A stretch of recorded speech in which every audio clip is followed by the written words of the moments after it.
Good evening, everyone. Hi, I'm Athar Aziz Rana, and I welcome you all in the last session of 7 Days International Faculty Development Program on Empowering Teacher Education and Technology, organized by GDC Darhal, Jammu and Kashmir, and Cap Comorin Trust, India. I feel honored to introduce Professor Saurabh Shastri, our today's speaker, and he will be talking about open education resources, opportunities, and challenges. Professor Saurabh is an assistant professor in the Department of Computer Science and IT, Kathua campus, University of Jammu. Professor Saurabh is a highly cited author and has published more than 30 research articles in referred journals of repute. Professor Saurabh presents his work in various national and international conferences and delivered talks in various universities and colleges. I welcome you, sir, in last session of International Faculty Development Program and request you to deliver your talk. Over to you, sir. Thank you so much, sir, for such nice words. And Welcome. I'm very thankful to the organizers, especially from Government Degree College, Darhal, and from Cap Comorin Trust India, for organizing this FDP on empowering teacher education and technology, and giving me the opportunity to speak in this FDP. So I'll just start with my presentation.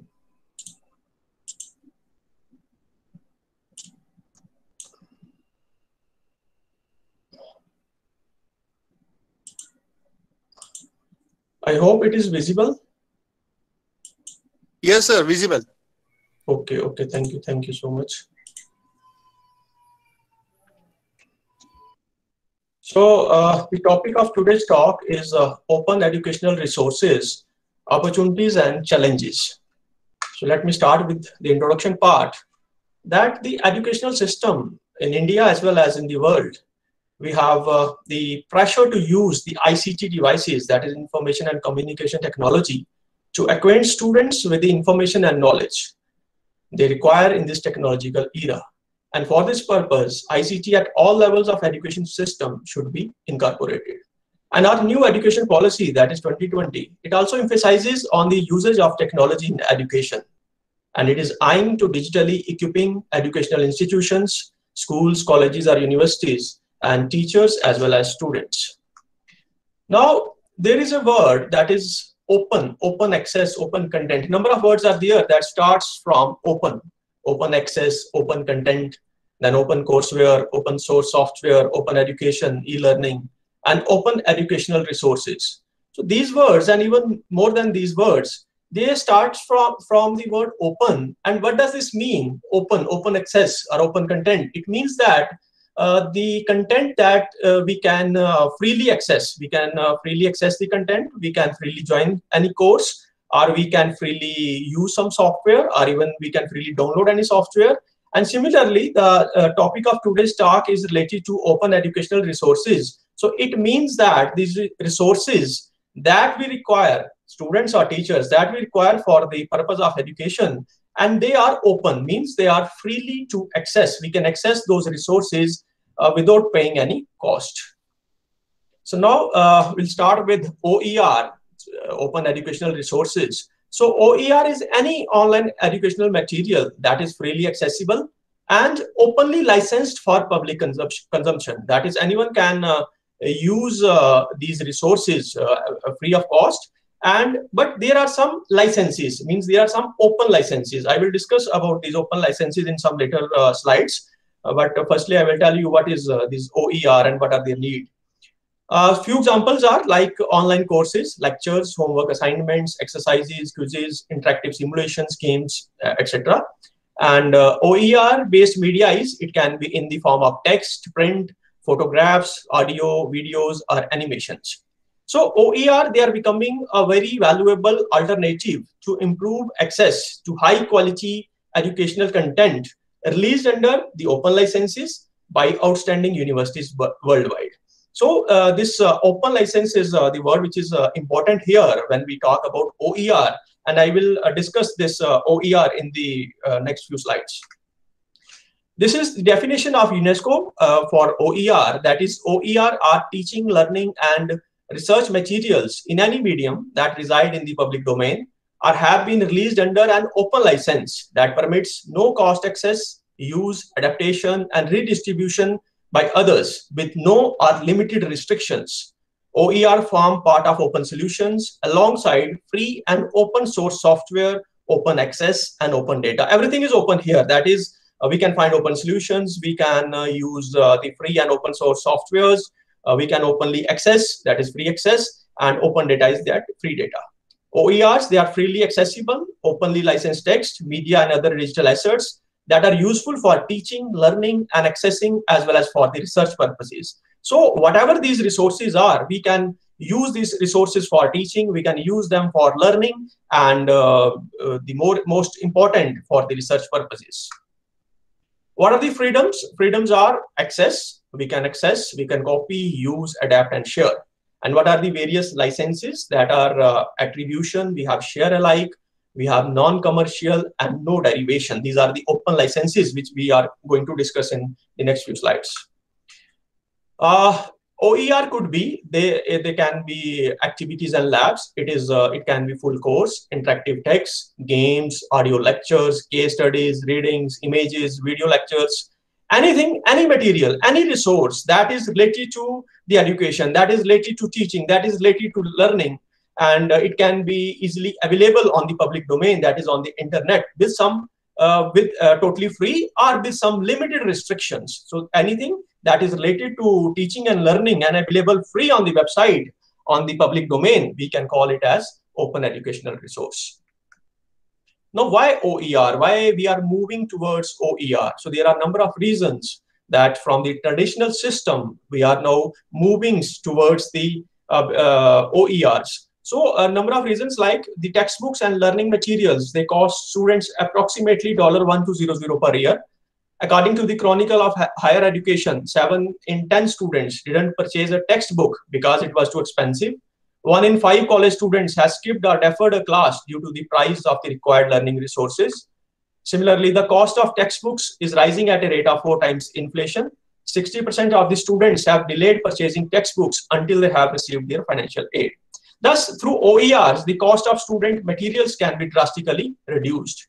And OERs gives the facility to the faculty to customize course material, creating the perfect course packet or textbook instead of being bound to a traditional one-size-fits-all model. So instead of recommending some textbook to the students, it is better for us, for the faculty members, to customize our own course material, and we will provide that course material to our students. These are the various advantages of using OER, like expanded access to learning. That is, we can access it from anywhere in the world at any time. Similarly, scalability. So here it means that OERs are easy to distribute widely with little or no cost. Augmentation of class materials. So OERs, they can supplement the textbooks and the lectures. Enhancement of regular course content. So for example, if we develop some OER, it may be a video, it may be some multimedia. So these materials, they can accompany the textbooks and text. Quick circulation. So we can easily, disseminate the information to the students. Showcasing of innovation and talent. So a wide audience may learn, or people from the world, they can learn and listen to the teachers. Ties for alumni. So OERs also provide an excellent way for making a connection with the alumni. They can speak from any part of the world and share their knowledge with the students of the college or universities, and continually improve resources. It means we can improve quickly through direct editing, unlike books. We cannot edit a book that has been published, but we can easily edit the material that is in the form of OER. These are some OER initiatives like MIT's OpenCourseware, OER Asia, OER Africa, Open Universities Open Learn, JISC, JORUM, and number of other initiatives in the world. This is MIT's OpenCourseware website. So it is an initiative of the MIT to publish all of the educational material from its undergraduate and graduate level courses online, freely, and openly available to anyone and anywhere. Similarly, this is OER Asia, OER Africa. Then Open Universities, Open Learn. We have JISC, we have JORUM, Open Washington. So these are various platforms in the world. They are providing free resources. That is, we can go to these platforms and we can freely download the various OER resources. This is like Khan Academy that produces short lessons in the form of videos. So these free videos are also the part of OERs. Now we have free and open source softwares also, and this also comes under OER. For example, we have a software like WordPress. So what is this WordPress? It is an alternative to Dreamweaver or hand-coded web design. For example, I have to design my website. So for that, I have to go with Dreamweaver, or I have to code myself. So instead of using Dreamweaver or coding myself using some HTML or some this DHTML and other coding platforms, I just use WordPress. So it is freely available. Anyone who knows how to use computer, he can go to this website of WordPress and download it, and he can easily create his own website. Similarly, we have Audacity. It is an alternative to Adobe Audition or Wavelab. That is, we can edit the audios, we can use recordings using this free software, that is Audacity. We have openoffice.org, freely available, and it is a good alternative to MS Word, Excel, or PowerPoint. We are using the paid softwares like Word, Excel, and PowerPoint. Instead of using these softwares, one can use the openoffice.org. You will find the Word, Excel, and PowerPoint, all these applications in this platform also. Similarly, we have GIMP. So it is an alternative to Adobe Photoshop or Adobe Illustrator. So for images, if you want to work on images, to edit images, so the free software which is available, it is GIMP. And next is Ubuntu. So Ubuntu is an operating system which is a free operating system, and it is an alternative to our MS Windows or Apple operating system. Then we have VLC Media Player. So it is a good alternative for MS Media Player. And we have Notepad++. It is an alternative to Notepad or Dreamweaver. So various other free and open source softwares, and even government of India and even the governments from all the countries, they are focusing on these things. That is, instead of using the paid softwares, you can go for the free and open source softwares. For example, this is one thing, open access research. If you want to find some open access journals, you can go to this website of DOAJ, and we can find a number of research papers here. Then now I will shift towards the licenses, that is the open licenses. So its full name is Creative Commons license, that is CC licenses. So these are the most developed alternative licenses approach. They are user-friendly licenses for digital materials. Its website is creativecommons.org.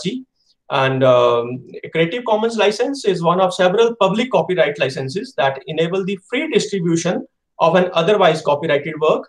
A Creative Commons license is used when an author wants to give other people the right to share, use, and build upon a work that they have created. So if someone allows us that anyone can share or use their work, so it is better to use these open licenses, these Creative Commons licenses, or in other words, we can say it as open licenses. So here, what does this open mean in open content or open educational resources? So the open content or OER, they describe any copyrightable work that is either in the public domain and licensed in a manner that provides everyone with free and perpetual permission to engage in 5R activities. What are these 5R activities? They are retain, revise, remix, reuse, and redistribute. Retain means you can download and keep your own copy. In revise, you can edit it, adapt it, modify it. You can translate it into another language. Remix, you can remix it, make a mashup. Reuse, you can reuse it. You can use it on a website, in a presentation, or in a class. And similarly, redistribute means you can post a copy online or give that to your friend. So these are 5 R's in open, that is open content or in OER. Now next is, these are the licenses that are under Creative Commons. So these are from least free to most free. So public domain means it is CC0. Anything in public domain with CC0, it is free. You can do anything with that material, with that content. Next is your CC BY. This is attribution. So here, what we have to do, we have to give the credit to the original author, the author which have created that text or content. So we have to give the credit to that author. Similarly, next is B by and SA. B by is same, that is attribution, and SA is share alike.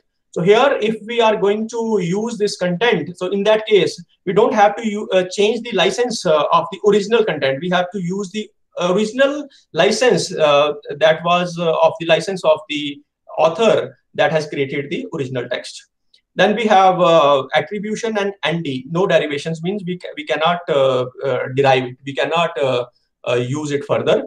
Then it is B by, NC, and SA. Here I have also already discussed B by and SA. NC is non-commercial. You cannot commercialize it. And similarly, this is a combination of attribution, non-commercial, and non-derivation.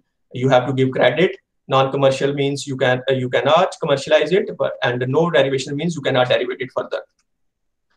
Now I am showing you, for example, I have search a keyword data structures, right, in Google. And for example, some window opens, and you can, if you want to see that is what is the license for this particular document, you just go to the bottom of the page and read here like this is Creative Commons Attribution Share Alike license. It means that this document, this data, if you have to reuse it, you have to give credit to the original author, as well as you cannot change the license of the original author if you want to edit the text. So these are the licenses. Public domain, as I have already told, in this case, you have to copy and publish. You can copy and publish. Attribution required means, do you have to give credit to the original author? No, no need. If that document is in public domain, no need to give the credit to the original author. Commercial use, yes. Modify and adapt, yes. Change license, yes. You can do anything here. And cross means here you don't have to give credit to the author. Second is B by, that is attribution. Here you have can copy and publish, yes. Attribution required, yes. Commercial use, yes. Modify and adapt, yes. Change license, yes. If it is share alike, everything is yes except the change license. You cannot change the license. Next is B by and ND. So in this case, you cannot modify and adapt if it is ND, no derivative. Here next is NC. So here it is, you cannot use it for commercial purpose. Rest other things are good, you can do it. And here it is NC, it is for a commercial, and SA is also here share alike, so you cannot change the license. Last one, B by is attribution, NC is non-commercial, so it is cross, and ND is no derivation, means you cannot modify and adapt. So these are the open licenses or Creative Commons licenses. And anytime when we download some content from the internet, we must be familiar with these licenses. And anytime when we download some content or we search on the internet, so first of all, we have to check whether this document, can I share this document with the others? Can I publish this document? Do I have to give the credit to the original author? So these things are very important these days. So these are the details which I have already told, that what are these licenses, and in which license we can share, or in which license we have to give the credit to the original author. Now here I am showing you, if suppose I am searching something on Google. For example, here I am searching data structures in Google. So what I have to do next time, when I write here data structures, then I have to go to the settings here.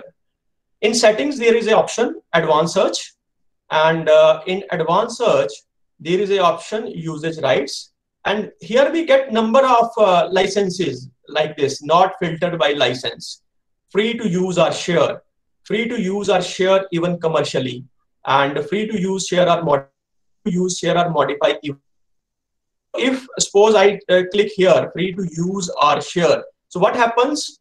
The information regarding data structures, whatever it comes, it is the information that I can easily and freely use and also share with the others. So it is advanced search in Google. So it is good when we have to share the content with others. So at that time, what we do, we have to go to the settings, we have to go to the advanced search, and in advanced search, go here usage rights, and then choose the option which we require.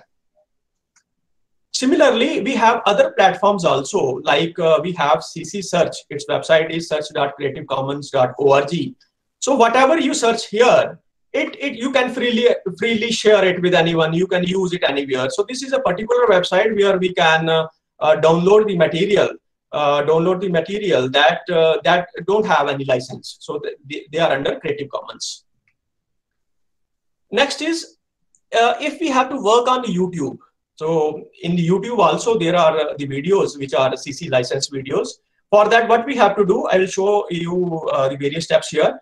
First of all, what we do, we have to search the video, and then after searching the video, we have to click the filter option here. There is a filter option, click filter, and under filter there is the option features, and under features we have Creative Commons. Now after clicking on Creative Commons, all the videos in this search, they will be licensed under Creative Commons.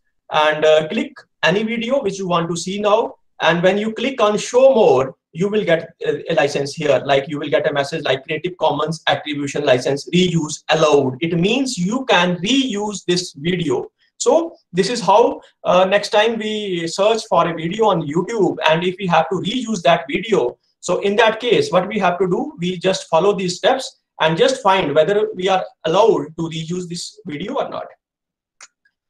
And sometimes when we upload our own videos on the YouTube, so in that case, what we have to do, if we want to apply this CC license to our video, so simply we have to go to our video page and click setting below the player, and then click over to the distribution tab, then discovery section, and scroll down to the Creative Commons license section. And here what we have to do, we have to select the license that we want and then save for your changes. So in this way, what we are doing, we are assigning a particular Creative Commons license to our video that we have to upload on the YouTube.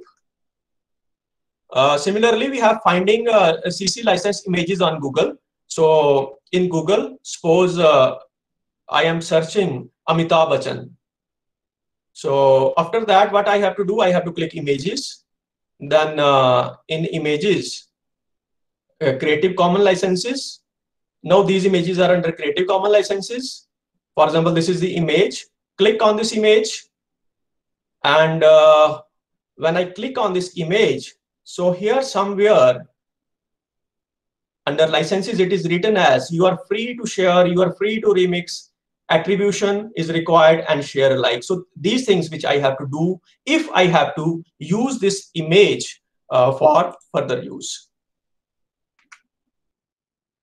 Then next thing is use CC licenses for your work. Suppose I have to use some document, and I have to upload that document on the public domain under some open license. So what I have to do for that, we have to go to this website creativecommons.org, and then we have to click here on share your work.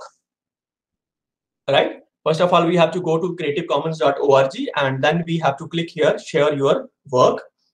After that, click on the get started. Here it is get started. Click on get started. Then we will get these options like license features. So here various options are there, like allow adaptations of your work to be shared. Similarly, allow commercial use of your work. You can click here yes if you want the adaptations. Click here no if you don't require, and yes as long as others share like. Under share like you can use this. Allow commercial uses of your work. If you want anyone to use it for commercial purpose, click yes, otherwise click no. So this is for here allow adaptations of your work to be shared. Here it is yes, and here it is yes. So it means this is under Creative Commons, and this is a symbol for attribution. So in this case, what the others have to do, they have to give the credit to the original author. Similarly, if you click here no and the commercial use is yes, so here this is means here you have to give the credit, and this is no derivation symbol. You cannot derive it. Similarly, it is a share alike and commercial use yes, so it is give the credit and it is share like symbol. And if I click this share like and here it is no, means no one can use it for commercial purpose. First symbol is Creative Commons, then it is give the credit, then it is non-commercial. You cannot use it for commercial purpose, and you don't have to change the license. You have to use the original license. Similarly, this is yes and this is no, so these are the symbols. So this is how we can make our own content and use the open licenses in our own content. Then what happens next here? If click on this part, or you just copy this text from here. This is some code. You have to copy this code from here and paste it on your page. If it is a Word file, then in that case, just copy this image from here and paste it at the bottom of that page. That's it. And if it is a web page, in that case, what you do, you have to copy this text, this doc text, copy this text and paste this text in your web file, web page. So for example, here, this is a text Word file, a notepad. This is a HTML file. So this is HTML body, H1, heading 1. My name is Saurabh Shastri. This is paragraph. I am working at Kathua campus, University of Jammu. And I have pasted this code here under the body tag. And I close here the HTML tag. So what happens if I run this notepad, run this file? So what happens? This will be the output on the web page. This is my name is Saurabh Shastri. It comes from the header tag. Then I am working at Kathua campus, University of Jammu. It comes from the paragraph tag. And at the end, what we are seeing here, this is the Creative Commons BY. That is, in this case, anyone who have to use this text, so he has to give the credit to me. He has to give the credit to the original author. And here it is written that this work is licensed under a Creative Commons Attribution 4.0 international license. So if you click here on this part, help others attribute you. So here what you can do, you can name the title of the work. For example, the title of my work is my introduction, attribute work to name, my name, and even you can give some URL here. So if you write these things here, so what happen at the end when in the license section, you will get like my introduction by Saurabh Shastri is licensed under Creative Commons Attribution 4.0 international licenses, right? So here, because in this slide, I have not mentioned my name and the name of my work. So here written as this work is licensed under. But if I use here title of the work and the name of the author here, so in that case, you will get the output like my introduction by the name of the author is licensed under Creative Commons. And this is the diagram for the same. So in this way, we can make our text licensed using Creative Commons licenses. Then for OERs, we can search using Google Advanced Search, as I have told. We can also use a Creative Commons search. I have already told this. And in addition to these two, we have a number of other platforms and websites like JORUM Expert, Connecting Repositories, Base, Free Full PDF. Then we have a directory of OER. A number of other websites where we can search these things. I am just showing you one thing here. For example, I think my screen is visible. This is a file ABC, and if I open this file using Notepad, so I have written this code here. This is my HTML body, header 1, paragraph, and this is what I have copied here in my HTML file. This is my Notepad. I have saved it with the HTML extension. And when I run this ABC file using some browser, for example, I use Internet Explorer to open this file. So it comes like this. So here it is written as this work is licensed under a Creative Commons, and this is the photograph for the same. And similarly, the second thing which I have showed, if I open this file using Notepad, here what I did in this case, I have written the name of the work as well as the name of the author. And rest other things are same. So if I open this file, DEF, open with some browser. So here what has written, my research, that is the name of the work by the author, licensed under Creative Commons attribute. So what I did, I make a file web page using HTML, and then I open that web page using some web browser, and this is showing here. So if I have to use some Word file or anything else, so in that case, I just copy this image to that file. And if it is a web page, so it is better to paste that code at the end of your file so that others can see that is what kind of this license is here, and accordingly they can use that file.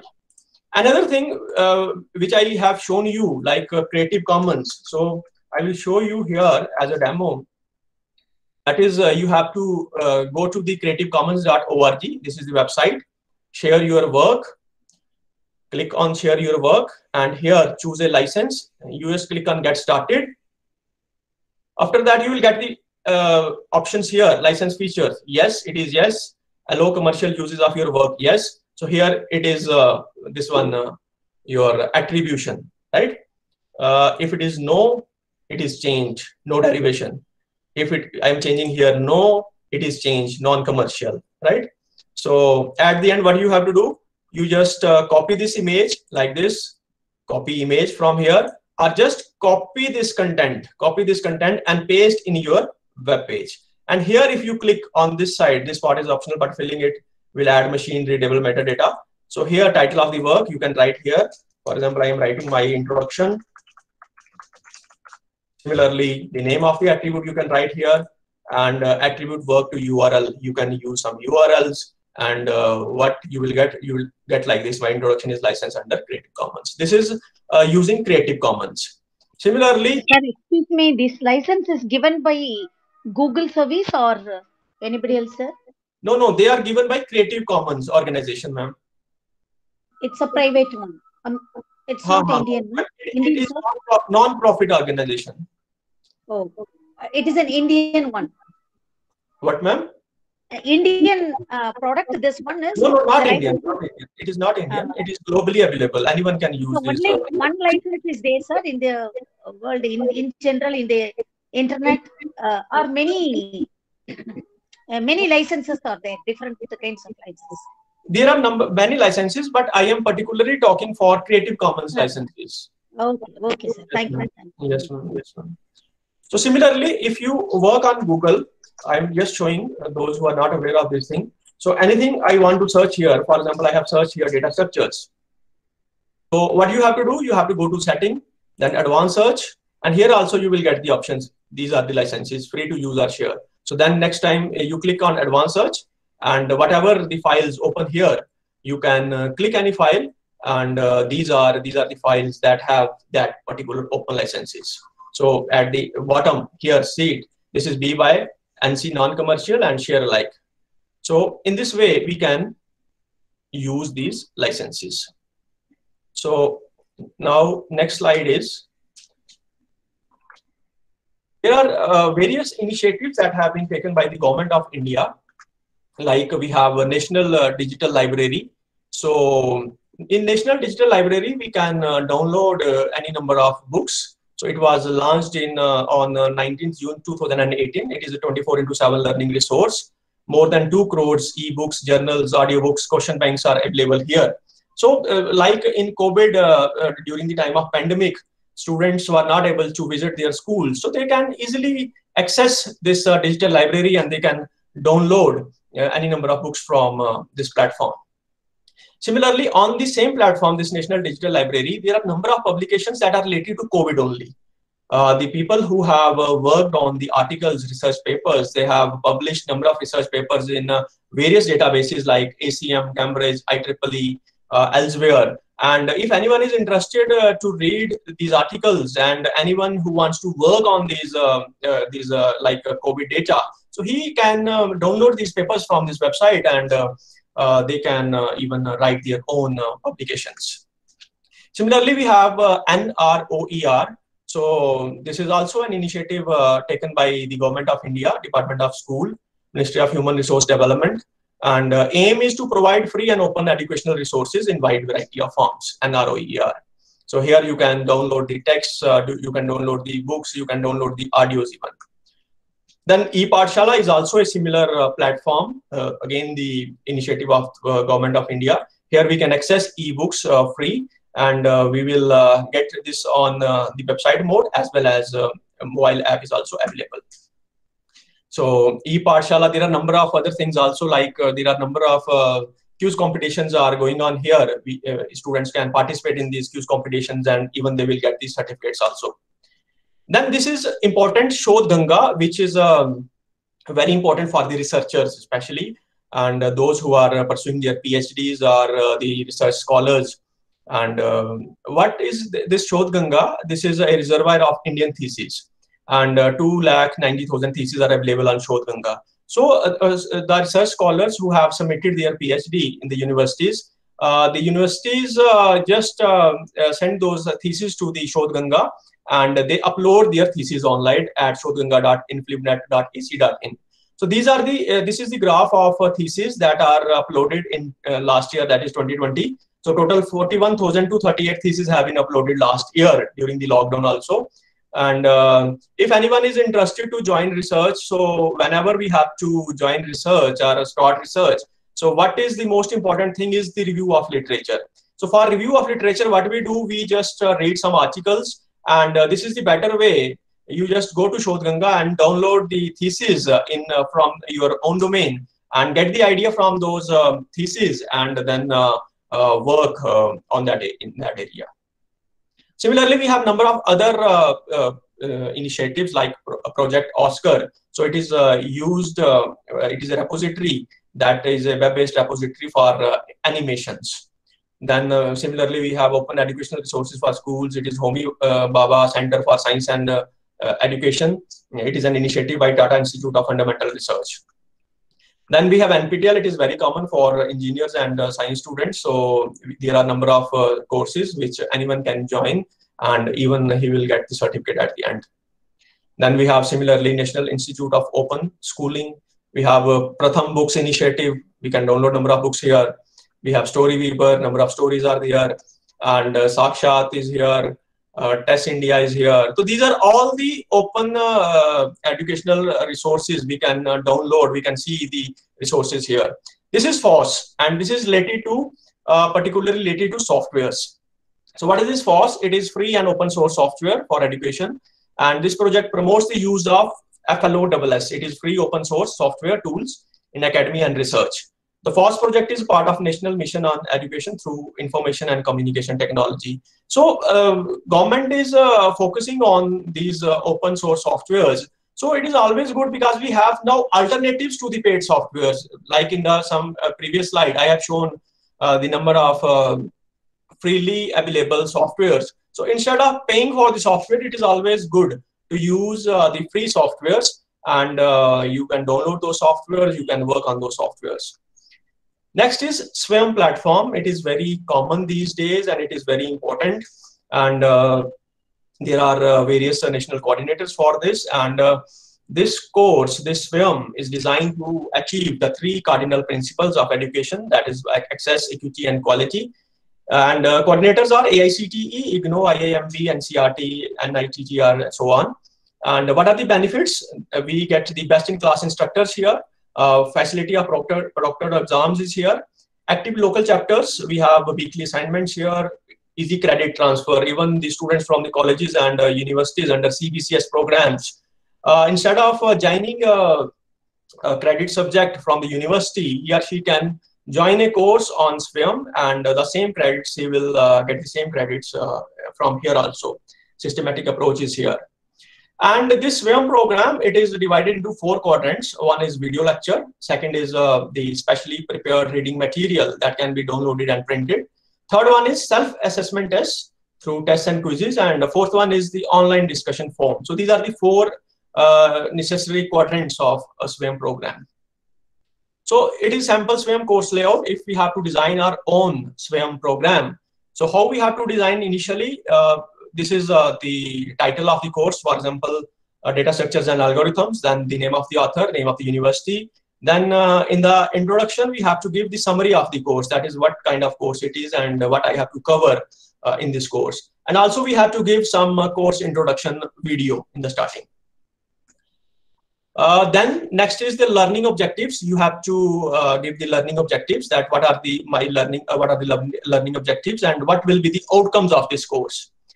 Then we have to write intended audience. For example, BC, MCA, CSC, and IT is my intended audience. What are the prerequisites? The students must be familiar with basic programming knowledge of C language. So this is particularly a computer course, and anyone who wants to create his or her own course, he has to develop in the same way, but as per his domain and subject. Then the course layout.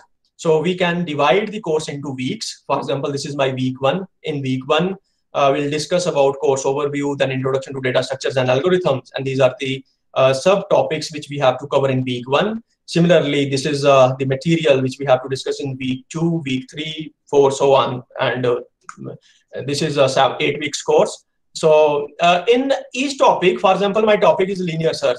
So because it is a 4-quadrant course, so what we have to do, we have to divide each topic into 4 quadrants, like e-tutorial. First is video, then e-content, I have to give the e-content. Third one is assessment. I have to go for assessment like multiple choice questions, and at the end discussion forum where students and teachers can discuss about the various issues on the topic.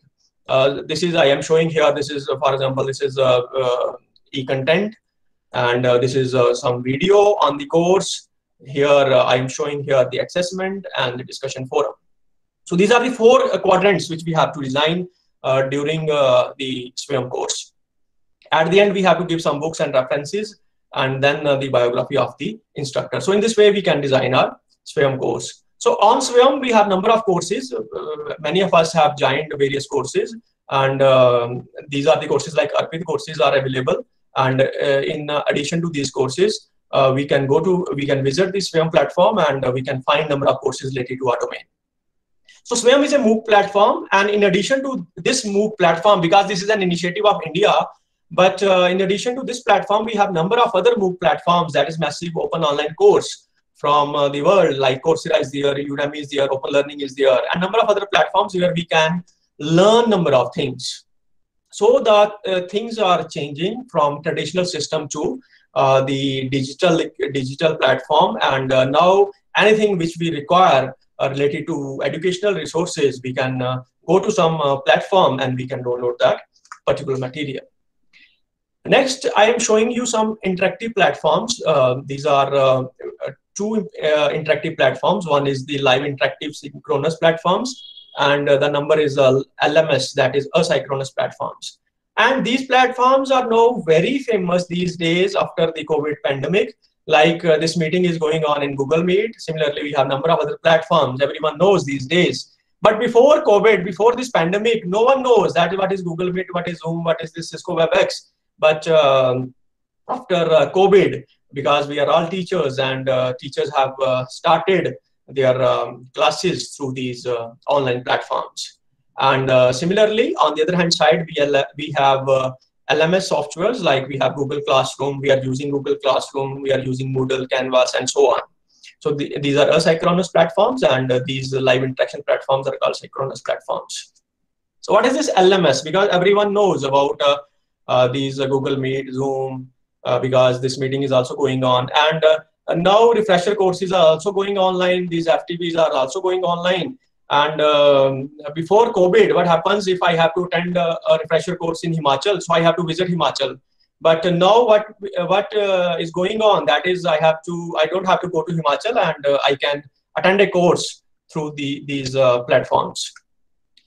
And these are also important. LMS, that is Learning Management System. So this is a software that is designed specifically to create, distribute, and manage the delivery of educational content. That is, we can create, distribute, or manage. We can share the content with our students. And what is its need? We can upload the content. It is supports self-study. It promotes learning, and it supports collaborative learning and team building, supports device independence.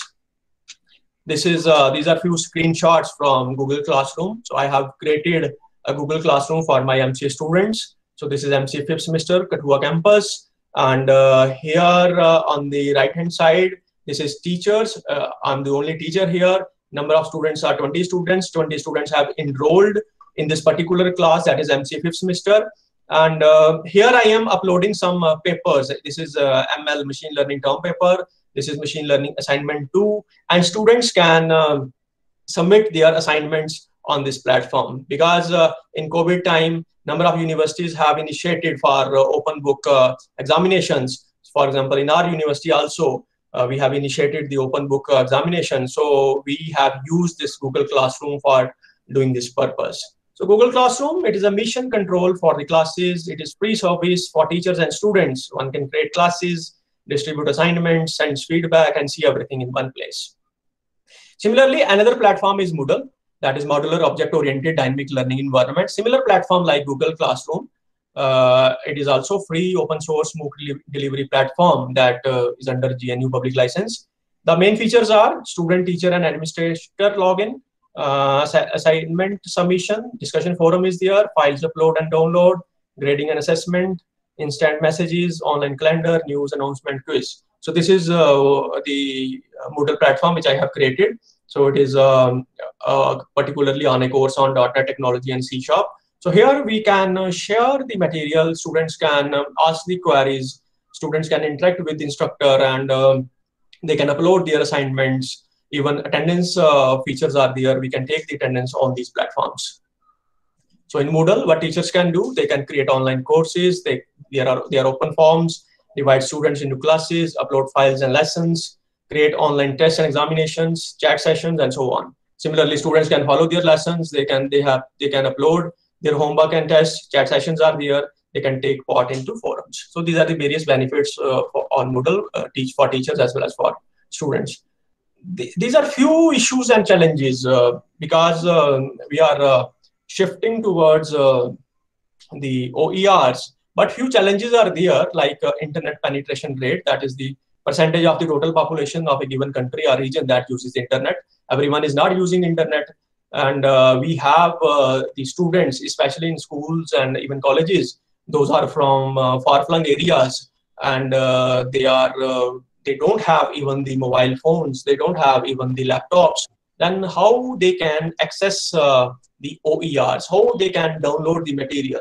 And in COVID pandemic, government has focused to teach through the online platforms, but number of teachers have faced this problem, that is the students don't have the mobile, they don't have the laptop. And in that case, what we can do? So this is a challenge and issue. Internet bandwidth is also an issue in some places, like a few days or 1 month ago, J&K is running on 2G. So that was a big challenge. And in COVID time, when we have to teach on the internet, through internet, so it was very difficult by using 2G, because teachers, they can use the broadband and fiber, but it is not possible for every student to use the fiber and these Wi-Fis. Similarly, power constraints, there are also some issues in some areas. Lack of computer knowledge, no doubt these days, everyone knows computer, everyone use mobile, everyone, even our parents, they are using WhatsApp, they are using Facebook. But even there are people who don't know how to use computer, and even we have the teachers who face difficulty while using computer. So the computer knowledge these days is very important. And high cost of ICT equipments, it is also an issue. A reason being, everyone cannot purchase a smartphone, everyone cannot purchase a laptop. So we have students, those have the smartphones these days, they have the laptops, their own laptops, but it's not possible for the people from the poor people or people who are from far-flung areas. They don't have the proper facilities. And even we have some apps that are not user-friendly. So it is a good advice to make user-friendly applications so that everyone can use these applications and everyone can take the benefits from these applications. On one side, government is focusing on digital equipments, digital things, Digital India is there, go for digital payments, download these OERs, the various initiatives that I have discussed, like SWAYAM is there, we have NROER and NPTEL. These are good, these are very good initiatives, but at the same time, we have to focus on some issues and few challenges that are also in front of us. So we have to work on these issues also. So at the end, I'm going to conclude. So the way of teaching and learning, it has been changed now and become effective in this technological era. and especially after COVID, because before COVID, there were offline classes, but last year in 2020, every teacher, whether it is he or she is from school or college or university, everyone has taught using these online platforms like Google Meet, Zoom, and even are these platforms like LMS platforms like Google Classroom and Moodle. And even people use WhatsApp. They created PDFs, they created PPTs, and they share those PPTs and PDFs with the students on WhatsApp. So we have learned number of new things in this way during this COVID-19 pandemic. So these are a few references which I have used for this lecture, and these are my details, my contact number and email. You can also find me on Google Scholar, ResearchGate, ORCID, or LinkedIn. And this is all about from my side. Thank you so much. Any questions from participants' side? Sir, one basic question I have got.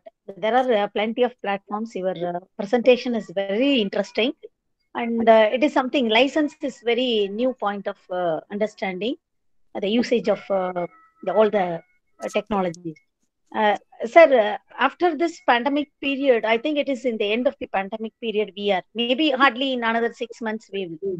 After that, regular college will be started. What happened to all these technologies, sir? We have adopted to the new technology. Are we going to continue this, or if the class is going to be in offline mode, what will happen to all these technologies? Will it be helpful in future for the teachers? The students are, of course, Swayam and all, it will be helpful. But what about the technology for the teachers, sir? After this pandemic period, whether it is 1 month or 2 months or 6 months, whatever it may be, after that, what will happen? That is my question. Okay, sure, ma'am. I understand that what you are asking. Ma'am, see, there are a number of things. One thing we have to appreciate the teachers, that is, they have adopted this technology in a very limited time. Means it is the teachers from computer science only, not from computer science, but teachers from all the backgrounds, they have adopted this technology. And even students, they are using these technologies, these OER these days. Now you are asking that what about after 6 months? No doubt after 6 months, or even now, the universities are saying that is start the offline classes, and even few universities have started on offline classes. But ma'am, this technology, definitely this will give us the advantage. For example, in 2018 and 2019, I have attended 2 conferences, one in Bangkok and one in Malaysia, and I have visited those countries. And I have paid a lot of amount to visit those countries. But now in this time, present time, and even in future, suppose someone is organizing a conference in US or UK. So I don't have to go to US or UK. I just present my paper from my home, right? And even a few days ago, I have appeared in my PhD Viva. And you know what happened? I didn't visit to the university. I have appeared in my PhD Viva through the online mode from my home. So this is the beauty of the technology. We don't have to go to these places, go to the universities. We can attend from the home. These technologies, these platforms, no doubt they have some advantages, they have some issues. And in future, my answer is we can use both technologies. We can use the offline as well as we can use the online, because offline mode is no doubt it has it has very good advantages, because it has one-to-one interaction with the students. But these technologies are also good. Reason being, when instead of going to some other place, you can attend it from your home. Like refresher courses are there. There are number of other FDPs. You don't have to go to Kerala, you don't have to go to MP, you just sit at your home, you just sit at your institution and attend those FDPs or conferences. So both have the advantages. Yeah, really it has got more advantages, sir. As you said, really it is interesting also. The subject reaches all the students because of this technology. Damn sure about it. Thank you, sir. Thank you for your answer. Okay. Anyone else?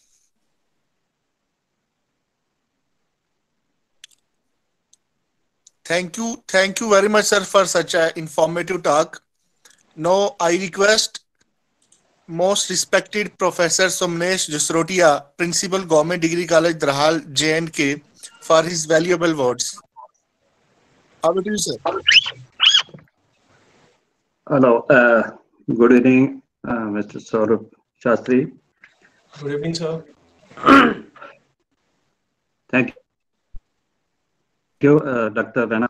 Today's resource person, Mr. Saurabh Sharma, Assistant Professor in IT Campus, Kathua, and he is working under Jammu University. I must thank today's resource person, Mr. Saurabh Sharma.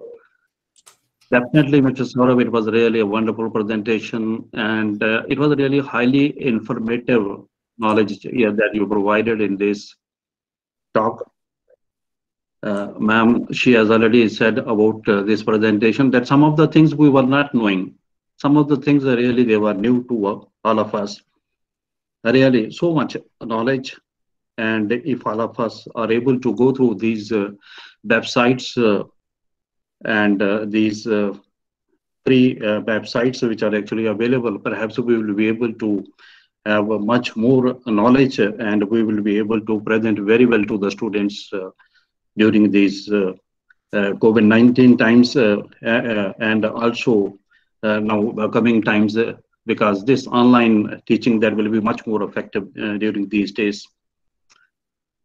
And so far as this 7 days International Faculty Development Program is concerned, empowering teacher education and technology, I think really the teachers, the faculty members, they have been enriched and they have been empowered, because so far as the resource persons were concerned, they were really very much informative presentations by all the resource persons.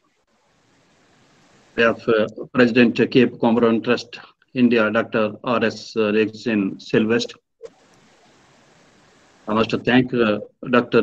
Eriksen Sylvest for collaborating with the Government Degree College, Drahal, in organizing this International Faculty Development Program. So far as Government Degree College, Drahal is concerned, this is the newly established college. And so far as the number of participants in this international FDP is concerned, that is 106. And these participants, they are from India as well as they are from abroad. I'm really very much happy to find the number of the participants, 106 participants. And astonishing and surprising things are there, definitely. It's a new thing, it's a rare thing, it's a rare. Perhaps I don't think that any other institution in India or maybe in the world, perhaps that institution must not have been able to organize the International Faculty Development Program, and that too a college having only 1.6, one year and 6 months earlier established college, 2019 established college. It's a new college, and the college is also at a distance of about 23 kilometers from Rajouri, and Rajouri at a distance of 150 kilometers from Jammu. It's a unique opportunity. It's a rare opportunity. I've never seen such a college. And I must congratulate the faculty members of this Government Degree College, Mr. Saurabh.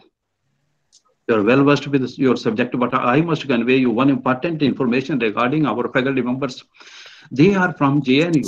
They are from very good institutions, from Hyderabad University. They are from BITS Pilani. This is why we were able to organize such a big mega event. There we have got the 106 number of participants. Our convener of International Faculty Development Program, Dr. Ahsanul Rahman Rizvi, he is the head department of Arabic, Government Degree College, Drahal, and the organizing secretary, Dr. Rana, is Head Department of Mathematics and co-convener Dr. Imtiaz. He is Head Department of Urdu. And I must also congratulate and I must thank Dr. Shobhra Jambal, Assistant Professor, B.Ed College. But a magnificent support Dr. Shobhra has provided to Government Degree College Darhal. Perhaps we would not have been able to organize such a mega event without your support. Continuously, you were with we people for almost these 7 days. Wonderful. And so far as this 7 days International Faculty Development Program is concerned, I must also congratulate and I must thank Department of Higher Education, Government of Jammu and Kashmir for this rare achievement of Government Degree College Darhal. The reasons being that so far as the Honorable Commissioner Secretary Higher Education Department is concerned, Mr. Talat Parvez Rohela, what a wonderful support he is providing to the educational institutions in this union territory of Jammu and Kashmir. What a magnificent support. He is providing the infrastructure. He is providing, I must inform our computer expert, Saurabh Shastri, Mr. Saurabh Shastri, that the browsing centers are going to be developed in all the higher educational institutions, in all the degree colleges. And almost these degree colleges, they are getting more than 20 lakhs. And these browsing centers are to be established in far-off places, in the hilly areas. And you have already told about bandwidth, that was really a problem there. Power, electric supply, that is a problem there. But these browsing centers, they are supported by, he has already declared that more than 60 kVA, these gen sets should be there. Gen sets to be installed in these higher education institutions, they should be more than 60 kVA. It means it will be 24 hours. All the higher education institutions, they have got the potential to organize such sort of mega events. They can organize, because if we will be having browsing centers, we can link our own students with the other higher educational institutions, maybe in India or maybe out of India. So really, I must thank our Honorable Commissioner Secretary for this wonderful support to higher education institutions. So far as the resource persons are really eminent personalities, matchless personalities, international, national, international name and fame. So many research papers by these resource persons. Dr. Alakdar from MSA University Egypt, Dr. Madan from University Saints Malaysia, Dr. Candy from Loyola Institute of Engineering and Technology, Dr. Arya from NCRT, Dr. Iram from Ramanujan College, Delhi University, Dr. Ajay from Loyola Institute of Engineering and Technology, Professor Ramakant from Regional Institute of Education, Bhubaneswar, Ms. Parsuma from Institute of Engineering and Technology, Mr. Saurabh Shastri from Jammu University, today's resource person. And these resource persons are really from very prestigious institutions, and they have got the awards, they have got the certificates, and they have got the gold medals. I've already gone through their biodata. It's matchless. And they have attended so many national and international workshops, seminars, conferences, and vast teaching experience lies with them. And highly informative talks were delivered by these eminent professors. There was one interesting talk by Dr. Candy, macro teaching. Then there were talks like ICT-based teaching, effective teaching learning through skills, quality enhancement technology in teaching to enrich learning, teaching and learning in digital era. Again, it was concentrated today. Also open educational resources. And so many technological teaching aids, websites for resources and online labs. All of us, along with me, all of us were really fully enriched with these talks, these informative talks by these renowned researchers and professors. I have got one, maybe you can say, still a little bit of doubt is there, Mr. Saurabh. because I have already made use of this chalk and board for almost 32, 33 years. And still, I don't know if perhaps Mr. Saurabh, he must have got this measurement or parameter maybe there. You make use of chalk and board, or you make use of PPT. Perhaps I don't know which among these two is much more effective, whether it is PPT, PowerPoint presentation, or it is a chalk and boards. Because so far as I'm concerned, I know that I used to prepare each and every diagram with my own hands on this board. Made use of this blackboard and recently it was the whiteboard with markers. But so far as the PowerPoint presentation is concerned, it is not making any sort of these diagrams or figures. And we used to prepare it with our own hands. Perhaps, I don't know, or no, perhaps one more change must be there. Because if you are going through these PowerPoint presentations, perhaps you have to change this system of your examination as well. And maybe possible that you have to, while making these diagrams and stuff, and put some various questionnaires like this one. I don't know, perhaps Mr. Saurabh must have got this answer. And so far, Mr. Saurabh, I think there is a little bit, one more, maybe possible, a little bit of disadvantage is there in this online or the way you are going for this ICT enabled teaching. Because I know that I used to walk briskly on the dais from one place to another during my teaching. Right. But these days we are concerned only with the podium. We are concerned with only, we cannot move here and there because we have to concentrate on these slide or PowerPoint presentations only through that very particular fixed space. Maybe possible some health problem may be there because there is 45 minutes or 1 hour teaching may be affected by standstill, continuing for 1 hour may be affected. And but perhaps we have to change according to that. And one more sort of there is one more flaw, or maybe I say, which is getting less attraction. In this ICT enabled, yes, teacher is getting less attracted. Otherwise, all the students, they were concentrated towards the teacher. Now, all the students, they are not concentrated towards the teacher. They are saying, yes, but this technology only. What the technology is, each and everything, they are concentrated. Maybe teacher get less attention. This is my own opinion. I don't think that it will be the opinion of 106 participants, wonderful participants in this international faculty program. And in the end, I must thank all the participants. You were really magnificent. You were really wonderful. You put so many queries. All of you are really literate persons. You have interacted so many times. You have interacted with almost all these resource persons. Thank you so much. And I must thank Dr. Shobhra Jambal again. You have got a professional approach, Dr. Shobhra. You are wonderful. And I must thank our organizing committee. Thanks a lot to Dr. San, Dr. Rana, Dr. Imtiaz, and all the members of the organizing committee of Government Degree College, Dahal. And a bundle of thanks to Dr. Exen Sylvester, President Cape Commerce Trust India. What a golden opportunity, sir, you have provided to Government Degree College, Dahal. And I must request Dr. Exen Sylvester in future, perhaps he will be providing more such opportunities to Government Degree College, Dahal. And I must also have one request to all the participants, perhaps in future also, whenever there is any program to be organized by Government Degree College, perhaps you will be there along with us.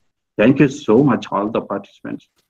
And thank you, Mr. Saurabh, wonderful presentation, so much knowledge. I have written each and everything, whatever you have told about these websites.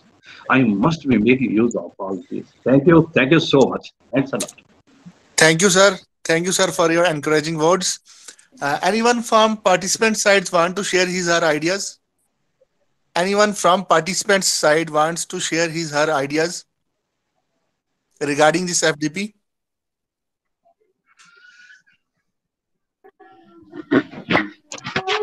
Sir, I'm Dr. Chitra Srinivasan. I'm quite often asking and interacting.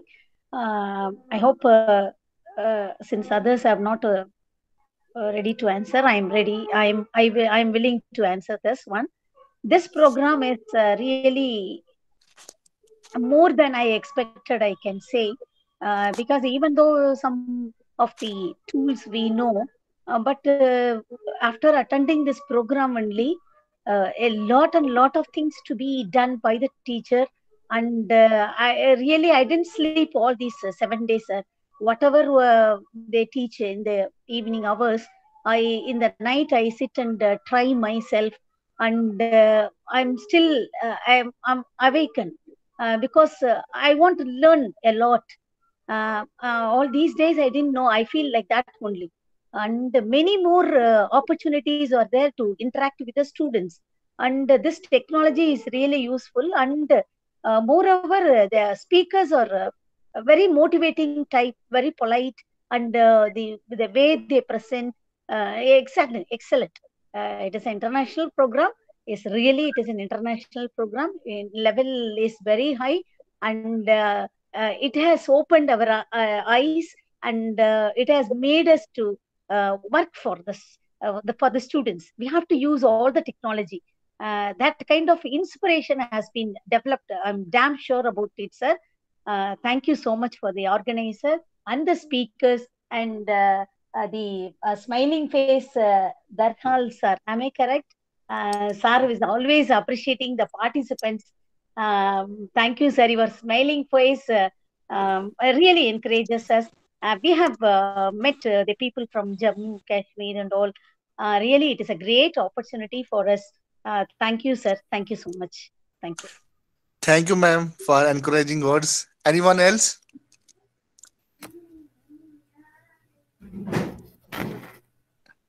Anyone else wants to share his or her ideas? No, I request Professor Ahsanur Rahman Rizvi, Head Department of Arabic and convener of the FDP, to present a formal word of thanks. Thank you, Dr. Athar Raina. Am I audible? Yeah, audible. Dear participants, good evening to all of you. Here we came to end of our progressive session of International Faculty Development Program. So on behalf of organizing committee of this program and as a convener of this faculty development program, at the end of this program, I would like to express that it has been our pleasure to host you all. The participants were very enthusiastic. I am thankful to all the participants for joining this and to attend and successfully completion of this online 1-week faculty development program.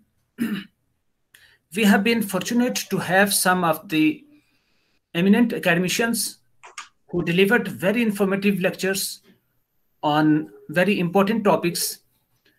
And I'm sure that all the participants must have been benefited by attending this faculty development program. And I'm very much thankful to our collaborator to provide technical support to organize this event. I'm sure that Cape Comorin Trust India will continue to provide such supports in the future also. I'm also thankful to Professor Samresh Jasrotia, Principal Government Degree College Darhal, for his continuous support and advices which have greatly helped us towards successful organization of this FTP. My thanks also go to Dr. R.S. Regins Sylvestre, President Cape Comorin Trust India, for taking the initiative for this FTP. And I'm sincerely thankful to all the members of this event organizing committee for their valuable suggestions, especially organizing secretary of this program, Dr. Athar Aziz Raina, and co-convener, Dr. Imtiaz Ahmed Shah. I am also thankful to our colleague, Dr. Shubhra Jambal from Government College of Education, Jammu, for providing every kind of required assistance timely. I once again thanks all the people who have given their precious time and in organizing this program, and thank to each and every one of you, and whose contribution has made this program a successful faculty development program. It's been really a great pleasure. So thanks a lot, everyone, and have a great time. Now it's over to Shubhra ma'am if she wants to instruct or give any instruction or have any announcement for getting certificates of our participants. Thanks a lot once again. Thank you so much, Ehsan sir. I would just take this opportunity on the behalf of Cape Comorin Trust India. I would congratulate GDC Dharal for having organized such a wonderful program. And I must congratulate Principal Sir, Professor Somnesh Jusrotia. Thank you, sir, and congratulations for a wonderful FTP you have organized. It is all because of your efforts and your blessings, your motivation, your spirit, your true spirit behind this FTP is seen, and everybody is so astonished to see that it's just a newly built college, and the college is on great heights because of you and your assistance, sir. I'm also thankful to our Commissioner Secretary Sahab, Janab Talat Parvez Rohela in his absentia. Sir is really enthusiastic about all these events, and he always encourages us. Even whenever we organize, I being from the Government College of Education, whenever we organize, he also appreciates all these activities, and under his supervision, under his guidance, we are all working. So in this absentia, I'm just thanking him. I'm also thankful to our organizing secretary, Dr. Athar Aziz Rena. Thank you, Athar sir, for being with us, supporting us, and taking out this initiative. I think you are the one who bridged this gap. So thank you, and hats off to you. I'm thankful to the convener and the co-convener of the program, Dr. Ehsan Ul Rahman Rizvi. Thank you, sir. You organized the event so well.